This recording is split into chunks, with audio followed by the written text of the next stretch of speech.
কে কে বললো তোমাকে? কে বললো? বলেছে বলেছে বলেছে বলে তুই যার তার এটো পাত চাটবি? আচ্ছা এই তুই কি আরম্ভ করেছিস? হ্যাঁ, আমি আমি কিন্তু আর সহ্য করতে পারছি না কথাই। চটছো কেন? চটবো না? আচ্ছা তুই না হয় সেজবাবুর লাই পাচ্ছিস, মন্দিরে আসা সাধুদের তুই খুব ন্যাওটা হয়ে উঠেছিস, তাও মানলুম, কিন্তু তাই বলে কুল বংশ এসব চটকা দিবি? এই তুই কি পেয়েছিস রে? তুই কি ভাবিস তুই ছন্নছাড়া? তুই কি বানের জলে ভেসে এসেছিস? এই দেখ, এই তো উপবিদ, এই উপবিদ তোরও তো আছে নাকি? আচ্ছা আচ্ছা দেখ, এই মন্দিরের ভেতরে আমি তো তোকে তেমন কিছু বলি না, কিন্তু তুই 5 জনের সামনে যা বলিস আমার উত্তর জোগায় না মুখে। এইসব কি ঠিক? কি এত বাড়াবাড়ি করবি? না, উত্তর দাও। মিয়ে গেলে যে বড় হলধারী মামা কিছু ভুল বলছে না। শোনো মামা শোনো, যা কিছু করবে একটু রোয়ে শোয়ে করো, রোয়ে শোয়ে, বুঝলে? কিরে উত্তর দে। তোমার গলত কোথায় বলো দেখিনি? আমি তো কিছুই হদিশ করতে পারছি না। এত যে তোমার বাহ্যসূচি, সদাচার, শাস্ত্রজ্ঞান সব কোথায় যাচ্ছে? তোমাকে তোমার ব্রাহ্মণাভিমান, পাণ্ডিত্যাভিমান ছাড়তে হবে, নইলে তো তুমি সারা জীবন ধরে সত্য তত্ত্ব খুঁজে পাবে না গো। ও কাঙালির পাত চেটে তুই কি সত্য তত্ত্ব পেলি আজ আমাকে বলে যা। বাপ খেলে সমাজটাকে একবার লোক হাসাবার পাত্র করে তুলেছিস তুই। এ অধিকার তোকে কে দিয়েছে? আমার ভগবান। কে তোর ভগবান? আমার আত্মা। ও এইভাবেই তুই চালিয়ে যাবি? ভগবান যেমন আমাকে চালাবে আমি তেমনই চলবো। আচ্ছা আচ্ছা আমিও তোকে দেখে নেবো। কি দেখে নেবে? তোকে তোকে আমি কুলভ্রষ্ট করব। তোর তোর পূর্বপুরুষদের তুই অপমান করছিস, তোর উত্তর পুরুষটা কিন্তু এর ফল ভোগ করবে।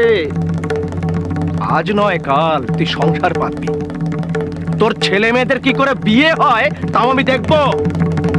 তোর এই পাপের বোঝা মাথায় নিয়ে তারা কোন সমাজে সংসারে ঠাঁই পায়। কি বলছিস তুই?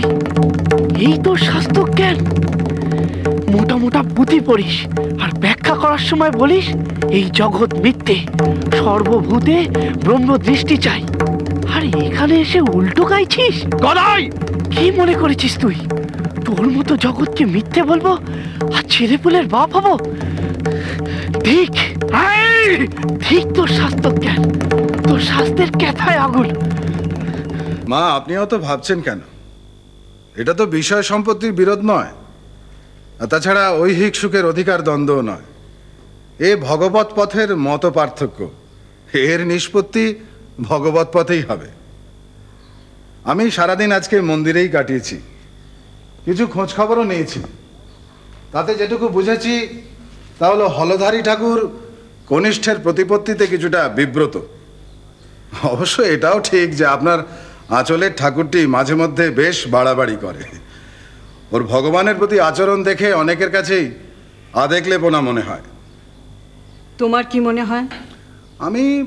আমি ঠিক বুঝে উঠি না, তবে অনেক সময় ওর কিছু কিছু কর্মকাণ্ড আমার কাছে খুব যুক্তিহীন মনে হয়। অবশ্য এটা আমি কখনোই বলবো না যে ও মিথ্যাচার করে, এটা অবশ্য আমি আপনাকে আগেও বলেছি। তাহলে এখনো তুমি ওকে পরীক্ষা করো কেন? আপনি পছন্দ করেন না বুঝি? মথুর, তুমি আমার কথার জবাব দাও। তুমি এখনো ওকে পরীক্ষা করো কেন? আসলে মা, আমি ঠিক পরীক্ষাগুলো নিজের জন্য করি না। তবে আসলে ব্যাপারটা হলো অনেকেই তো ওকে দেখছে, আমি আমার নিজের উপলব্ধিটুকু অন্যের মধ্যে ভাগ করে দিতে চাই। আপনি তো এটা মানেন যে যে আধ্যাত্মিক উচ্চাবস্থা থেকে আপনি এই দরিদ্র ব্রাহ্মণ সন্তানটিকে সন্তান স্নেহে আশ্রয় দিয়েছেন, নিজের বিশ্বাসে তার উপর নির্ভর করেছেন, আর 5 জনে তো তা নয়। ওর এই যে নানান অবস্থা, ওর ভাব, সমাধি, আধ্যাত্মিক রাজ্য দর্শন, উপলব্ধি, আর 5 জনের কাছে এগুলো তো কোনো দাম নেই, তারা এ সম্বন্ধে জানেও না, জানার প্রয়োজনও মনে করে না। আর যারা অশিক্ষিত, ধর্মাচারহীন, তারা এগুলোকে ভয় বিস্ময় সম্ভূত এক কিম্ভূত কিমাকার বস্তু বলেই ভাবে। আর নবীন শিক্ষিত সম্প্রদায়, ধর্মজ্ঞান বিবর্জিত, তারা এটাকে একটা অসম্ভব কল্পনাপ্রসূত মস্তিষ্ক বিকার বলে ভাবে। এই যে ভাব রাজ্যে, ভাব সমাধিতে বাহ্যবোধ লোপ, এটাকে ওরা শারীরিক একটা রোগ বই কিছুই মনে করে না। না, কোথায় যাচ্ছিস? তোমাদের এই গোলক ধাঁধার বাইরে। ছোট শোন। না, সত্যি বলছি মা, আমার অসহ্য লাগছে। তোমরা দুজনে মন্দির প্রতিষ্ঠা করেছ, মন্দিরে জগন্মাতার অধিষ্ঠান ঘটেছে। তোমাদের দুজনের কথা অনুযায়ী তোমরা এক আশ্চর্য সাধকের সন্ধান পেয়েছো তোমাদের মন্দিরের পূজারীর মধ্যে। এ পর্যন্ত সব ঠিক ছিল। বুঝি না বুঝি তোমাদের মতো ভক্তিপুত মন আমার থাকুক না থাকুক, একটা আশ্চর্য দৈবীভাবে প্রকাশে আমিও মেতে উঠতাম তোমাদের সঙ্গে। এসব তুই কি বলছিস? এই মন্দিরের কাছে আমার তো মানসিক শান্তি ছাড়া আর কিছু চাওয়ার ছিল না মা। না আমি যশ লাভের কাঙাল, না আমার আছে পাপুস খালনের কোনো তাগিদ, না আছে ঈশ্বর তত্ত্বের প্রতি নতুন কোনো আগ্রহ। গেরস্থ ঘরের আর 5টা মেয়ে বউয়ের জীবনের থেকে নিজের জীবনটাকে আমি আলাদা করে দেখিনি কখনো। আর আজ আজ আজ আমার সংসারে একই উৎপাত বলো তো। না আমার আছে পাপুস খালনের কোনো তাগিদ, না আছে ঈশ্বর তত্ত্বের প্রতি নতুন কোনো আগ্রহ। গেরস্থ ঘরের আর 5টা মেয়ে বউয়ের জীবনের থেকে নিজের জীবনটাকে আমি আলাদা করে দেখিনি কখনো। আর আজ আজ আজ আমার সংসারে একই উৎপাত বলো তো। তুমি গর্ভধারিণী মা, সংসার থেকে মন তুলে নিয়ে চলে এসেছো এই মন্দিরে। ঘরের মানুষটা দিন রাত ঠাকুর ঘরে দরজা বন্ধ করে বসে ইষ্ট দেবতার কাছে প্রশ্নের পর প্রশ্ন করে চলেছে। নিজের তাগিদে পরিজনের মঙ্গলার্থে যে ভাঙা সম্পর্ককে তুমি জোড়া দিয়ে এসেছিলে, সেই সম্পর্কটাও তো আজ নতুন করে সংকটের মুখে মা। এসব কি বলছো? কেন? আত্মীয় স্বজন, আশ্রিত অনাশ্রিত, সকলের মনে আজ একই প্রশ্ন, কেন তুমি এখানে এসে রয়েছো? কেন কেন তুমি বাড়ি ছেড়ে এসে এখানে এমন সন্ন্যাসিনী জীবনযাপন করছো? কেন? তুই কি এসব কথার উত্তর দিতে বাধ্য?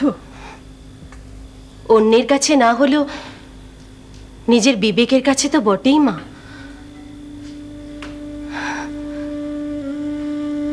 হ্যাঁ হ্যাঁ, নিজের বিবেকের কাছে বটেই। তবু তবু যদি জানতাম যে তুমি এখানে এসে মানসিক শান্তি লাভ করছো, যদি জানতাম এখানে এসে বয়সকালের তীর্থ তৃপ্তি ভোগ করছো, তাহলে আমার কোনো দায়ই থাকতো না। কিন্তু তা তো তুমি পাচ্ছ না মা। অন্যের মঙ্গলের কথা চিন্তা করে যে মন্দির তৈরি করলে, তাতে এত অশান্তি কেন তোমার? আর এই প্রশ্ন আমার তোমার কাছে শুধু নয় মা, তোমাদের দুজনেরই কাছে। তোমরা দুজনে ঘুরে ফিরে বারবার সেই একই সাপ লুডো খেলার মতো পাকা ঘরে চাল দেবার আগেই সাপের মুখে পড়ে গিয়ে একেবারে তলায় নেমে আসছো, আবার নতুন করে শুরু করছো। শ্রীরাম